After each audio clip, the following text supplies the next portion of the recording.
Profit for reduction of these share. ये कह रहा है एंट्रीज करनी है आपको, ठीक है। और ये लोग प्रोविजन बनाते हैं 40,000 का एवरी ईयर 40,000 का रिटर्न वो बनाने का मतलब है कब से स्टार्ट हुआ था ये 1 जनवरी 2005 से। तो एक आप 31 मार्च 2005 को छोड़े 31 दिसंबर 2005 को बनाएंगे, है ना। एक आप 31 दिसंबर 2006 को बनाएंगे, एक आप 31 दिसंबर 2007 में बनाएंगे, एक आप 31 दिसंबर 2008 में बनाएंगे। देखिए 4 सालों में अगर आप 40,000 में बना रहे हैं 40,000 into 4 is equal to 1,60,000। देखिए शेयर्स की हमारी ये वैल्यू है 16,000 शेयर है at the rate 10 rupees each, है ना। कितने के शेयर्स है 1,60,000 और आपका इसका प्रोविजन भी कितने का बन जाएगा 1,60,000 का। तो रिडक्शन इजी हो जाएगा ना आफ्टर 4 इयर्स, ठीक है। तो आइए इसकी एंट्री करूं रिडक्शन की।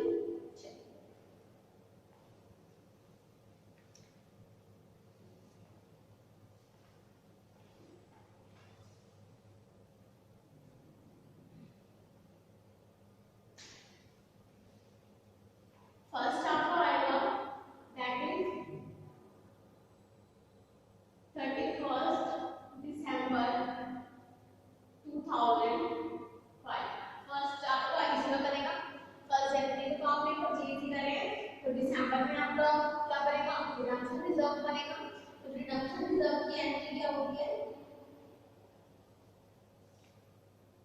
Profit and loss appropriation account debit to capital reduction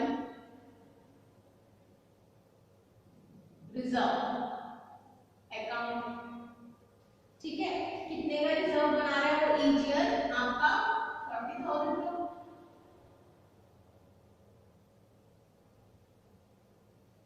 clear है।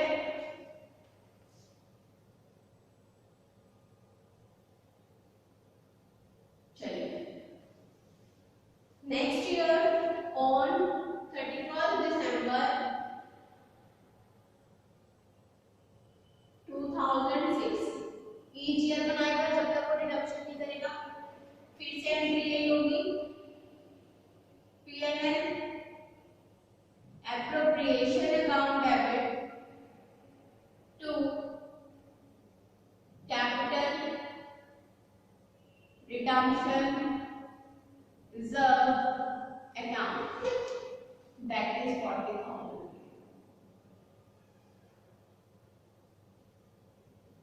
ठीक है। नेक्स्ट आइए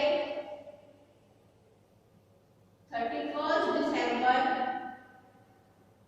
2007 1 ईयर 2 ईयर 3 ईयर 2008 तक एक में रिडीम कर रहा है तो 4 सालों तक कंटिन्यूस आप लोग रिडक्शन रिजर्व बनाएंगे।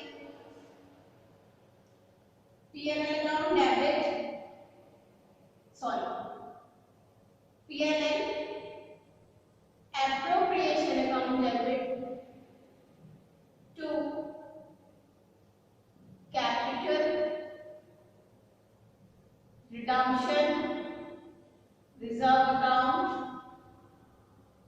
ठीक है 40,000 rupees.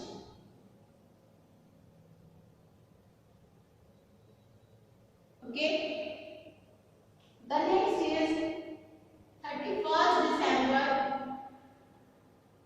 2008 31 December 2008 P&L appropriation account debit to capital redemption reserve account that is 40,000 and 40,000 each। Okay next आपको है कि आप देखिए 2008 आ गया है, ठीक है। तो आप लोगों को क्या करना है आप लोगों को सारे के सारे प्रेफरेंस शेयर रिडीम करने हैं। रिडीम करने मींस से सारे के सारे प्रेफरेंस शेयर्स आपको खत्म करने हैं, उनको पेमेंट करनी है ना share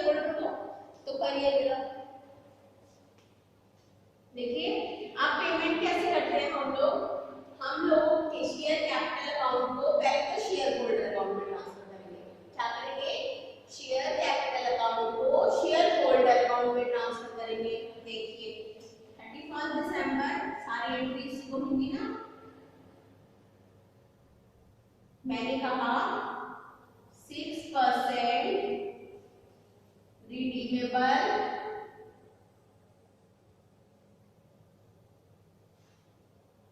preference share capital account debit to 6% redeemable preference share holder account। ठीक है, मैंने क्या कहा, share capital preference share capital account को प्रेफरेंस शेयर होल्डर अकाउंट में ट्रांसफर कर देंगे, क्योंकि हमारी लायबिलिटी होल्डर को पेमेंट करने की बन रही है ना, शेयर को पेमेंट करने की थोड़ी करनी है। तो हम लोग क्या एंट्री करेंगे, 6% रिडीमेबल प्रेफरेंस शेयर अकाउंट जाके टू 6% रिडीमेबल प्रेफरेंस शेयर। 6% क्या है, 6% इनका इंटरेस्ट होता है, ये नाम होता है। 6% इंटरेस्ट वाले हैं, 7% इंटरेस्ट वाले हैं, 10% इंटरेस्ट वाले हैं। ठीक है, तो अगर आपको आ जाए कि ये 6% है, 7% है, तो सबकी एंट्रीज अलग-अलग होंगी, सबको कंपेयर जरूर करना है। सॉरी, शेयर्स मान के ही सबको मिक्स मत कर देना। ठीक है, चलिए, तो यहाँ पर बताइए अमाउंट कितना है। यहाँ पर तो पूरी शेयर वैल्यू आएगी, 16,000 शेयर्स है at the rate 10 rupees each, that is 1,60,000 each. ठीक है, चलिए, इसके बाद हम लोग क्या करेंगे, शेयर होल्डर को पेमेंट करा देंगे। क्या एंट्री होगी, शेयर होल्डर्स को पेमेंट करा दी जाएगी। ये एंट्री सेम डेट में होगी।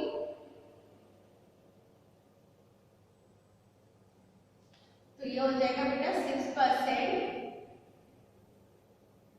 Redeemable preference share holder account debit to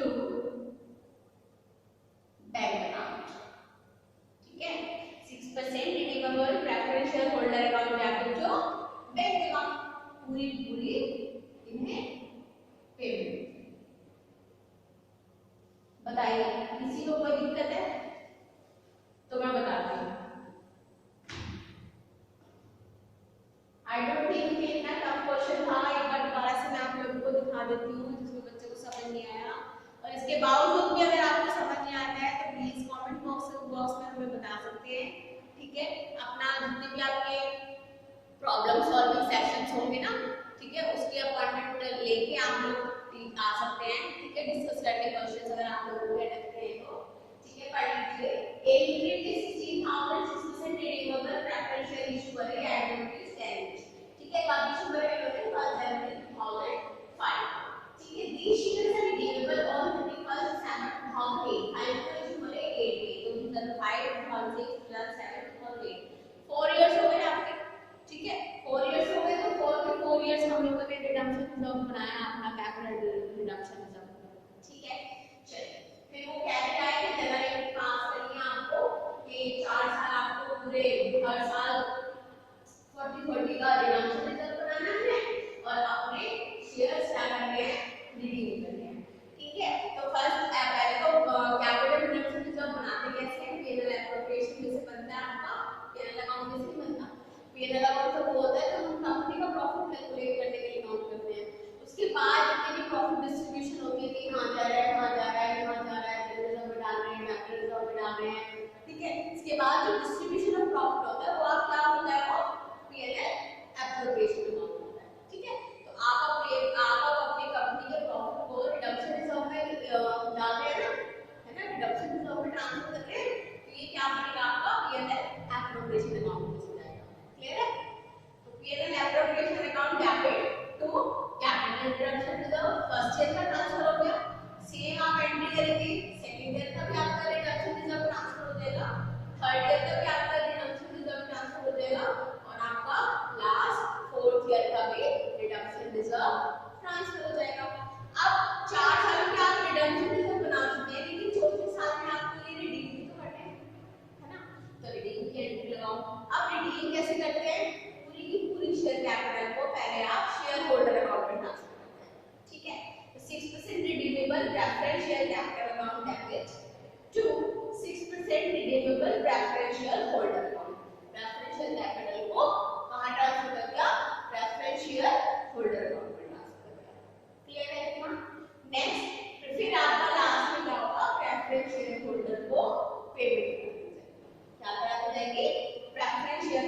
को पेमेंट कर दीजिएगा। क्लियर है सबको? ठीक है। इसके बाद बच्चे आपको जो भी क्वेश्चन लटकेगा आप इसका स्क्रीनशॉट ले सकते हैं। ठीक है, दोनों ही का स्क्रीनशॉट ले लीजिए, क्वेश्चन का भी, otherwise I will attach the PDF और सॉल्यूशन का। ओके, आई थिंक आपने स्क्रीनशॉट ले लिया होगा। क्लियर है? इसके बाद बच्चे आप लोगों को जो भी प्रॉब्लम होगी, ठीक है, उसका आप लोग या तो मुझे कमेंट बॉक्स में बता दीजिएगा। ठीक है, या पर्सनल मेरा जिसके पास भी नंबर है वहाँ बता सकते हैं आप, मैम हमें ये दिक्कत है।